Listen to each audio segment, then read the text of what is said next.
All right, welcome to this next set of videos for week 6. This will cover everything from the Civil War all the way up to Reconstruction. So let's get started. Impact with the war on Mexico. Mexican War opened vast new lands to American settlers. This increased land and once again led to increased debate over whether slavery should be allowed to spread westward. As part of this debate, Southerners also wanted new laws to help them capture escaped African Americans. All right, so in August 1846, Representative David Wilmot, a Northern Democrat, proposed the Wilmot Proviso. Okay, this stated that slavery will not exist in any territory the United States gained from Mexico. Southerners did not like this at all. So, it passed in the House of Representatives, but the Senate refused to vote on it. Okay, so Senator Lewis Cass of Michigan proposed a solution to the issue of slavery in the territories. All right, so he suggested the idea of popular sovereignty. This meant that the citizens of each new territory would decide whether or not slavery was permitted. Popular sovereignty appealed to many members of Congress, and it removed the slavery issue from national politics. It also seemed democratic at the time. So, abolitionists, however, argued that it still denied African Americans their right not to be enslaved. Okay, so the Whig Party chose Zachary Taylor in 1848 as their presidential candidate. The Whig Party in the North did not agree on Taylor as their choice for president, so many anti-slavery Whigs joined with anti-slavery Democrats and abolitionist Libertarian Party members to form the Free Soil Party. This party opposed the spread of slavery into the Western territories. Okay, so Democratic Lewis Cass supported popular sovereignty, although he emphasized Southern Democrats that he would veto the Wilmot Proviso. Free Soil candidate Martin Van Buren backed the Wilmot Proviso and took a strong stand against slavery in these territories. Whig candidate Zachary Taylor avoided the issue of slavery, and he instead stressed his leadership in the Mexican War. Taylor ended up winning the election. Okay, so Congress struggles to compromise on this. With the discovery of gold in California, this brought lots of new settlers to the territory. By the end of 1849, over 80,000 49ers, as they were called, had arrived in the territory in search of gold.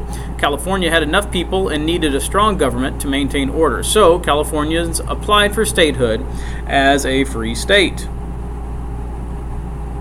This forced the nation to debate the issue of slavery once again. If California became a free state, the slaveholding states would become a minority in the Senate. So, Southerners feared that losing power in national politics would lead to limits on slavery. So, some Southern politicians talked about secession, taking their states out of the Union. Senator Henry Clay of Kentucky tries to find a compromise once again to the issue of slavery in the territory so that California could join the Union. He came up with 8 plans to solve the crisis and save the Union. The Compromise of 1850, as it became to be called, included concessions by both North and the South.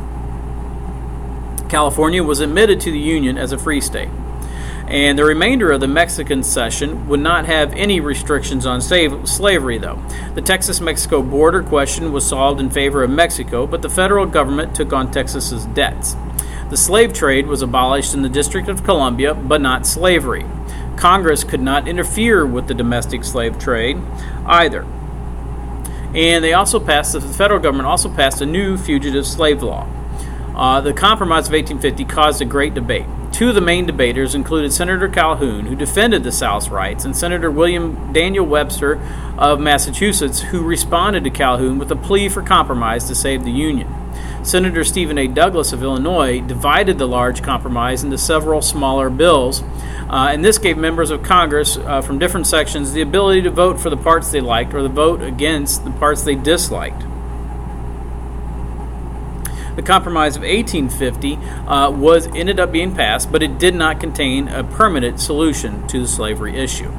Now, the Fugitive Slave Act ended up hurting the Southern cause because it created hostility towards slavery among Northerners who had previously been indifferent to it.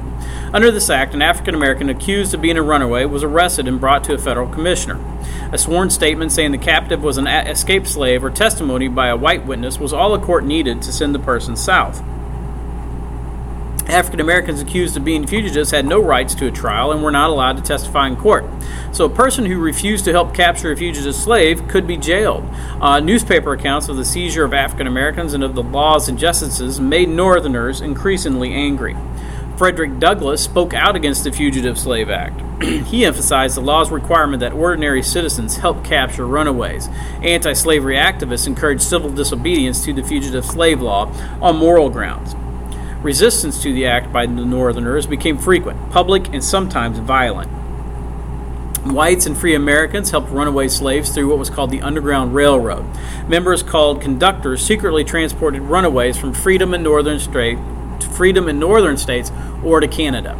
They gave the runaways food and shelter along their route. A famous conductor, whose name was Harriet Tubman. She was a runaway slave who continually risked going into the slave states to help free enslaved persons. Uncle Tom's Cabin was also written by Harriet Beecher Stowe at this time. It ran as a serial in an anti-slavery newspaper and then came out in a book in 1852. Stowe's writings about an enslaved African American and his overseer changed Northern outlooks on African Americans and slavery. Southerners were outraged at Stowe's novel, and some accused Stowe of writing falsehoods and portrayal of slavery. The book sold millions of copies and had a great effect on public opinion. Many historians say it was one of the causes of the Civil War. Also, during this time, you get more sectional disagreements. They continue to worsen in new territories. Settlers remain Northerners or Southerners. The opening of the Oregon and admission of California to the Union convinced many Americans that we needed a transcontinental railroad to connect the West to the rest of the country. Okay, so a transcontinental railroad would make travel to the West quicker, and it would increase the growth of territories along the route. Southerners wanted a southern route for the railroad, but the route would have to go through Mexico. So James Gadsden was sent by the U.S. government to buy land from Mexico. In 1853, Mexico agreed to accept $10 million for the territory known as the Gadsden Purchase. This strip of land is known today as the southern part of Arizona and New Mexico. Democratic Senator Stephen A. Douglas of Illinois wanted a northern route that began in Chicago for Transcontinental Railroad. To create a northern route, Congress would need to organize the territory west of Missouri and Iowa. So in 1853, Douglas prepared a bill to organize the territory to be called Nebraska. Southern senators, however, refused to pass the bill to organize Nebraska unless the Missouri Compromise was repealed and slavery allowed in the new territory. Stephen Douglas wanted to open the northern Great Plains to settlement. At first, to gain Southern support for his bill, he said that any states organized in the new Nebraska territory would exercise popular sovereignty to decide the issue of slavery. But Southern leaders wanted the Missouri Compromise to be repealed. So, Douglas' next version of the bill, he proposed to undo the Missouri Compromise and allow slavery in the region. This Kansas-Nebraska Act divided the region into two territories, Kansas on the south and Nebraska on the north. Northerners were outraged by the bill that broke the Missouri Compromise promise to limit the spread of slavery. The act was passed by Congress anyway in May of 1854. Northerners hurried to Kansas, intent on creating an anti-slavery majority. In 1855, thousands of armed Missourians came to Kansas and voted illegally to help elect a pro-slavery legislature. Angry anti-slavery settlers held their own convention in Topeka, Kansas, and wrote their own constitution excluding slavery. In 1856, Kansas became the scene of a territorial civil war between pro-slavery and anti-slavery settlers. It became known as Bleeding Kansas because of all the violence that was in the area.